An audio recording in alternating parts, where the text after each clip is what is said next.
Médica Ecuatoriana que nos atiende a esta hora. Doctor, ¿cómo le va? Le saluda Alberto Quintana. Ante todo, ¿qué tal está recetando nuestra señal? Excelente, nítido y como siempre un gusto y un placer a esta distinguida emisora y a su eh, siempre audiencia que es muy fiel. Muchísimas gracias, doctor. Para nosotros también es un gusto y siempre agradecidos con usted por atendernos. ¿Qué significa y qué debe de conocer la colectividad con respecto a este nuevo sublinaje del coronavirus, el que lo han identificado como BQ1.1? En lo básico, ¿qué debemos conocer?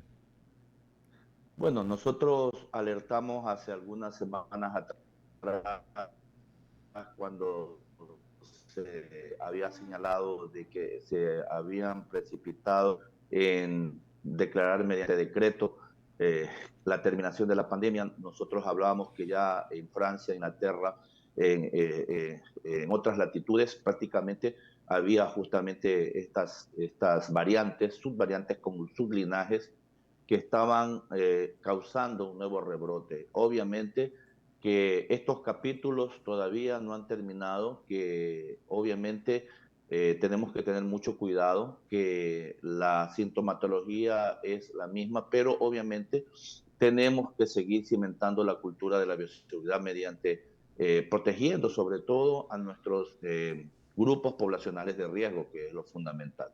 Hoy aquí en el Ecuador tenemos cifras hasta la semana 43, la semana epidemiológica, estamos viviendo ese estado de sindemia que he venido yo mencionando, es decir, la existencia de SARS-CoV-19 más otras epidemias como la que estamos viviendo de influenza estacional, que es la que cifras hasta las que conocemos son las que están diezmando en su gran proporción a la población ecuatoriana. Ahora, esa coincidencia, ¿no? Por la presencia de la influenza estacional complica más, ¿no? Me imagino que incluso hasta para poder identificar qué tipo de afectación puede tener una persona, ¿no? Claro, tenemos nosotros virus sincitial respiratorio en una altísima proporción de acuerdo a los datos. Los sectores más poblacionales más afectados son los niños y nuestros adultos mayores, y para lo cual se entiende que, de acuerdo a lo que se nos ha, la información suministrada, que están en alerta los hospitales Centinela, que en este caso sería el hospital de infectología, y otro hospital, el Hospital Francisco de Casa Bustamante. Yeah. Ahora, Y sí. aparte de eso, entiendo que dentro de esta temática para hacer la vigilancia epidemiológica existen otros hospitales dentro de la red complementaria que también están participando y colaborando para la atención de esta casuística altísima de virus de la parainfluenza, del virus en sistema respiratorio, ¿ya? El Hospital Naval y el Hospital Luis Bernaza también están dentro de esta atención que se ha establecido de manera más haciendo esta vigilancia y haciendo obviamente la atención correspondiente a estos sectores poblacionales. Claro, y es un tema complementario bastante interesante. Ahora, doctor Tenorio, y justamente nosotros comentábamos ayer al arrancar la semana, nos decíamos, a ver, hemos visto, obviamente porque estamos recorriendo la ciudad, nos encanta desplazarnos por distintos puntos, diversos sectores, monitoreando, ¿no? Y comentábamos que llamativamente, ¿no? Vemos que muchas personas han regresado a la utilización de la mascarilla, lo cual lo veíamos súper que bien, ¿no? Porque no solamente para acudir a las unidades hospitalarias, sino incluso para desplazarse de un punto a otro, ven que van a un sector o a un lugar donde es de concurrencia masiva y van haciendo uso de la mascarilla. ¿Eso es algo que debe de mantenerse, doctor? Sí, incluir eso a través de este importante medio de comunicación lo habíamos señalado ya anteriormente, de que a pesar de que se nos diga mediante decreto presidencial que ya terminó la pandemia, más nos llamaba y nos preocupaba la atención las personas asintomáticas portadoras de estas infecciones, de estos virus, Obviamente que al circular, de acuerdo a la norma de la Organización Mundial de la Salud, a mayor movilidad de las poblaciones, mayor probabilidad de contagio. Asimismo, la movilidad de estas personas asintomáticas afectaban a los grupos vulnerables, a las personas adultas mayores, a las personas que tienen comorbilidades, o sea, otras enfermedades coexistentes y las defensas bajas. Entonces, hoy más que nunca, para llegar al final de ese túnel largo y oscuro, al final que encontrar la luz, que nosotros estimábamos que ya para el 2023, al inicio, podíamos ya determinar cuando ya hayamos alcanzado la famosa inmunidad colectiva o grupal, como habíamos llamado, la inmunidad de rebaño, ya ahí podríamos quizás ya estar hablando en dejar el cubrebocas, hay que seguir con el lavado de manos y evitando en lo posible las aglomeraciones, porque ya estamos viendo los resultados. Ahora no solamente tenemos el COVID, sino estos virus que están circulando, H3N2, etcétera, etcétera, que están causando sobre todo un fallecimiento, o sea, una afectación de gravedad, perdón, en niños y en adultos mayores. Es el presidente de la Federación Médica Ecuatoriana, el doctor Wilson Tenorio. Permítame, doctor, Verónica Landeta, con otras inquietudes para usted. Doctor, y en ese sentido y en ese marco que definitivamente pues ya desde que apareció el COVID sabíamos que siempre iba a tener esas variaciones, esas mutaciones y obviamente como usted dice ahora no solamente se suma el COVID, sino que se suma también la H1N1, N2, N3, N5 y un sinnúmero más, Sí. que obviamente pues definitivamente nos ataca el sistema respiratorio. En ese sentido, es necesario volver a revisar el tema de la vacunación, tanto para el COVID como para la influenza. Le pregunto esto porque hay mucha gente que no quiere completar el cuadro de la vacunación COVID. La gran mayoría tienen las 2 vacunas primeras y el primer refuerzo, la gran mayoría, pero el resto no. Entonces ahí hay una situación bastante compleja.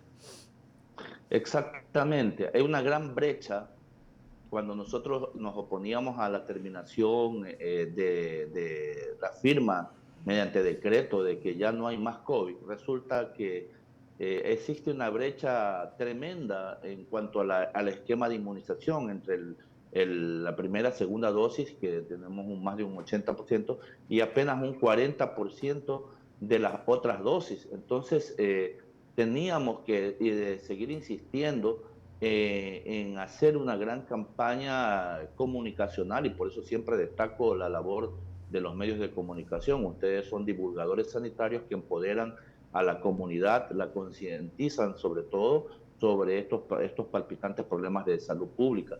Y por eso es importantísimo seguir haciendo cercos epidemiológicos por parte de la Autoridad Sanitaria Nacional, dar más pruebas a las unidades operativas para que puedan hacer la detección oportuna, el aislamiento, no solamente, recordemos que ahora, no solamente aparte del SARS-CoV que está como base, también la epidemia de la influenza estacional, también la amenaza de los casos que van muy soterradamente por debajo, pero que van incrementándose, la viruela del simio, viruela del mono. Entonces hay severas amenazas en las cuales necesitamos que todos hagamos lo que nosotros hemos como Federación Médica establecido, el autocuidado. Ir hacia el autocuidado es indispensable en estos tiempos de pandemia, en estos tiempos que yo también hablo ahora de la pandemia hacia la epidemia de la violencia, y ya vamos a dar una rueda de prensa donde hemos tocado a las puertas del Ministerio de Gobierno para pedir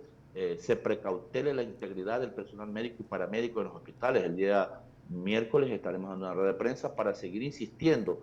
Ya hemos visto unidades atacadas, hemos constatado en territorio los sitios que han sido prácticamente afectados por la violencia, y obviamente hay ciudades en el país, cito Esmeraldas, en el Hospital Delfina Torres de Concha, que verdaderamente es difícil y caótica la situación por la imperancia de grupos delictivos que circundan en los alrededores de estas unidades hospitalarias. O sea, no han podido definitivamente pues cumplir con su labor de ir a vacunar, de llevar la solución y de llevar la medicina. No se puede. No se puede porque no quiere la población o porque estos grupos delictivos no permiten. Así es. Hay que fortalecer, robustecer la acción de inmunización seguir concienciando a la ciudadanía. Y en la otra parte de esta transición, que también ahora ya no solamente son los virus, sino también proteger al personal médico y paramédico, también una cuestión que no le compete al Ministerio de Gobierno, pero al Ministerio de Salud, pero sí al Ministerio de Gobierno. Y por eso estamos muy preocupados. Ya hubo una afectación de una persona, de un usuario que visitaba el hospital, esta unidad de Bastión, y que fue prácticamente herida por una bala, ¿no? Estamos conversando con el doctor Wilson Tenorio, presidente de la Federación Médica Ecuatoriana. Aquí mi compañero Henry Avelino continúa con la entrevista. ¿Cómo está, doctor? Un buen día. Muy buenos 7:15 de la mañana. Este nuevo sublinaje del coronavirus BQ.1.1, que ahora podemos nosotros encontrar, obviamente que aparentemente, ya está circulando en nuestro país. ¿Qué particularidad tiene en cuanto a los síntomas y a la afectación que le puede ocasionar a las personas? Bueno, esta variante con este nuevo sublinaje es igual como cuando apareció la variante del Omicron, que son contagiantes, pero que obviamente no tiene el desenlace fatal que sí tuvimos en gran magnitud al principio de la pandemia. Ahora estamos nosotros abocados a enfrentar a un nuevo sublinaje, a una subvariante, gracias a que ya existe ya un proceso de inmunización en marcha, y que está también personas que están adoptando o que ya adquirieron la inmunidad colectiva. Es decir, podemos sentir la sintomatología correspondiente de no percibir, de no saborear bien, el estado de resfriado, de tos, y obviamente proteger nuestro aparato respiratorio. Recordemos que también esto afecta al sistema cardiovascular. Vamos luego de esta severa pandemia, a, a hacer una investigación de las secuelas post-COVID. Hoy, más que nunca, hay personas que han sido afectadas, que sufrieron del COVID y que están afectados su sistema nervioso periférico, su sistema nervioso central, está con problemas cardiovasculares, están con insomnio, con estrés, es decir, con una serie de situaciones en la cual seguimos en un estudio en el que estamos nosotros empeñados junto con el Colegio Médico de Pichincha y esta federación, obviamente, en ir más allá con nuestro comité de expertos en verificar las secuelas post-COVID, a protegernos de estas nuevas variantes, con este nuevo sublinaje, a seguir manteniendo en alto las medidas de bioseguridad, y a la primera al primer signo y síntomas de esta cuestión, acercarse a hacerse la prueba correspondiente a la unidad de salud más cercana. Sí, doctor Wilson Tenorio, cuando usted habla de las secuelas, de todo lo que te deja el COVID, estamos hablando de personas que se contagiaron en la primera ola, cuando el COVID recién apareció.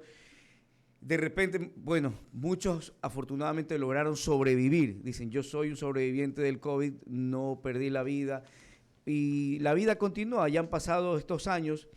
¿Qué tipo de secuelas más se podrían presentar? Y también, ¿qué tipo de importancia deberíamos darles médicamente quienes pasamos por un COVID inicial y estamos acá todavía, para poder encontrar si esta secuela al final, estas secuelas pueden ser graves o simplemente tengo que aprender a vivir con ellas?